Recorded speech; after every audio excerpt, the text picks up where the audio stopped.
Hey dudes, what's up? And welcome back to another Humble Bundle. Yes, we're up to the Humble Bundle 8 now.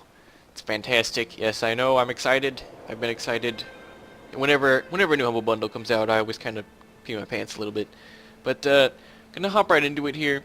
Hopefully I remember to make a compilation video that kind of explains the entire Humble Bundle all in one. And I'll have a link to this video in that video. Otherwise, well then, this is gonna get awkward. I'm going to start off with my video on Dear Esther.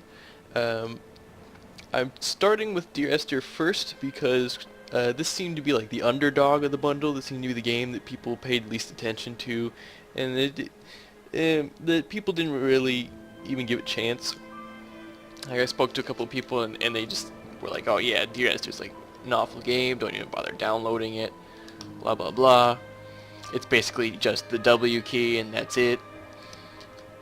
But I always give games a chance, and I'm pleasantly surprised. This is an adventure game, but there's no action, there's no fighting, there's no guns, there's no violence, there's no nothing. It's just strictly storyline. And that I kind of like games like that, but I can see how not everybody would like that. I think because I'm like really big into reading books, this appeals to me very much. Like, if you really like reading books, you might like this game. Doesn't mean you will, but increases your odds. I'll hop in and hopefully it starts over. I played for like 30 minutes already. Hopefully it starts me over at the beginning. Yes.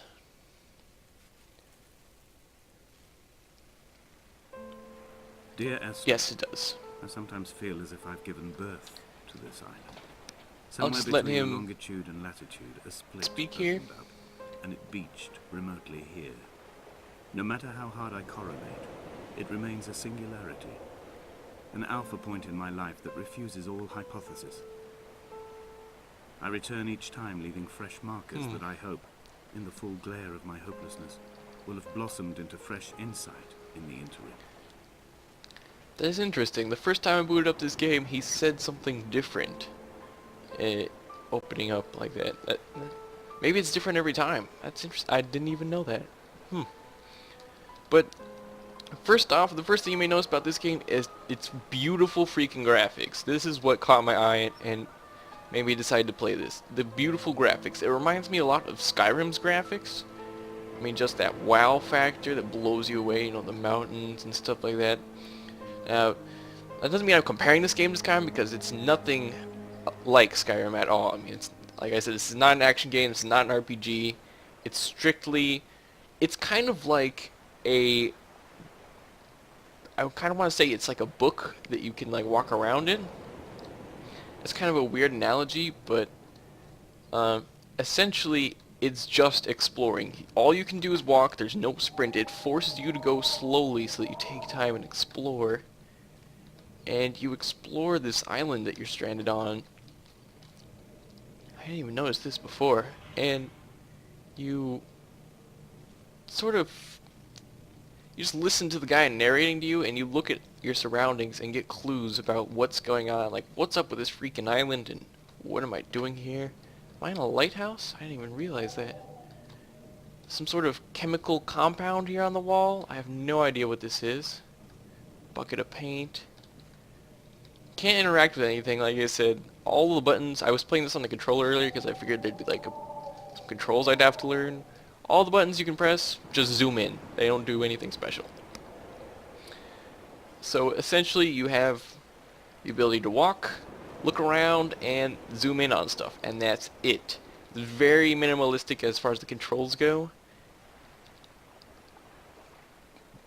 So that just leaves looking around. I mean, that may not appeal to a lot of people, and I can already tell a lot of people have already clicked away from this video because they're bored.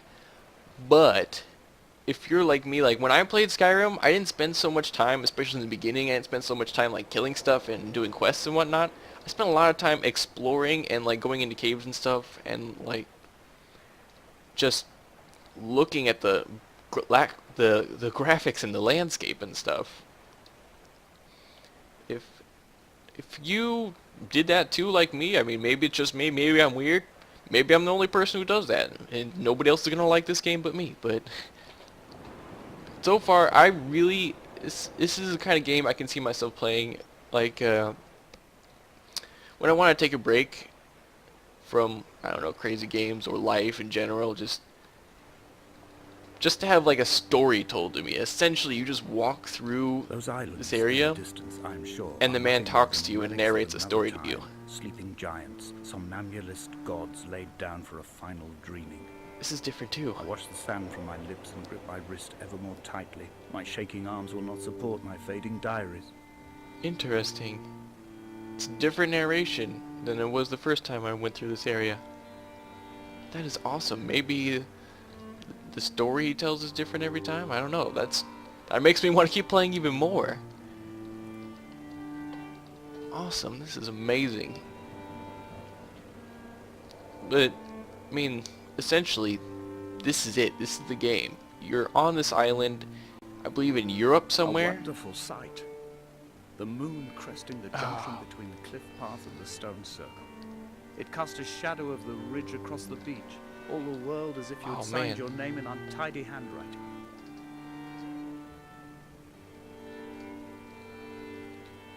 The graphics in this game are phenomenal. It's entirely just graphics and just storyline. I mean, I'm kind of thinking in like Game Dev Tycoon, like the sliders when you're developing a game in there, and to determine what kind of game it will be. This game just turned down everything except When someone had died, storyline and graphics so ill they gave up what little hope and they could world sacrifice. design, I suppose. They cut parallel lines into the cliff, This is the same as it was the first time. exposing the white chalk beneath. You could see them from the mainland or the fishing boat, and know to send aid or impose a cordon of I protection. suppose that's what he's talking about. Wait a generation There. until whatever pestilence stalked the cliff paths died along with its hosts. My lines are just for this: to keep any would-be rescuers at bay. The infection is not simply of the flesh. This game. I probably won't make this video super long because, I mean, this is essentially we are not it. like Lot's wife, you Oh, and I. this one's different. We feel no particular need to turn back. There's nothing to be seen if we did. Wonder what's over there. No tired old man parting the cliffs with his arms. No gifts or Bibles laid out on the sand for the taking. No tides turning or the shrieking gulls overhead. The bones of the hermit are no longer laid out for the taking. I have stolen them away to the guts of this island, where the passages all run to black, and where we can light each other's faces by their strange luminescence. Sorry, I'm just... the man's voice is just... It's very good. I'm having trouble describing this. I really like their choice for the voice actor for the narrator. It's, well, first of all, a British accent, so therefore immediately more attractive to pretty much everybody. It's a smooth, deep voice. His voice sounds like he has a story that you want to listen to. I mean, it just sounds like you want to hear more about this guy's life. And that just really ties it together. This game, it's just all graphics, it's all storyline, it's all the narrator. And also the soundtrack is phenomenal. It's all piano and violin, it's classical type music. It's all very soothing and it sets the mood perfectly. And I think I'm going to end this video here because I don't really want to spoil too much. I mean, I've only been like, I don't know, maybe 20 minutes further than this. I have no idea how long this game is. I've never like seen any videos on it before I actually played it.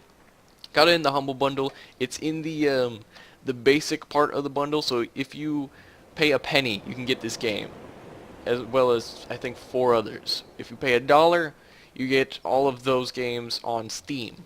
And if you pay over the average, I think it's like $5.70 right now, you get the 2 bonus games, which I will also be doing videos on. Thank you guys for watching this video. Feel free to hit that like button if you liked it. Let me know in the comments below if you think this is a game that you would like to play. I mean, I would like to hear both sides of people's opinions. A lot of people aren't going to like this game, and I feel like some people will like it. I mean, I'm one of the people who likes this game. I would definitely like to finish this game and see how it plays out. Anyways, I'm done rambling. Thank you guys for watching this video. Uh, Please watch the rest of the Humble Indie Bundle 8 videos. I will be posting them hopefully within 24 hours of each other. And also go to humblebundle.com and buy the Humble Bundle. It's great games, super cheap, supports charity and the indie developers. I mean, what's not to love? Thank you guys for watching. I'll catch you for the next one. Bye-bye.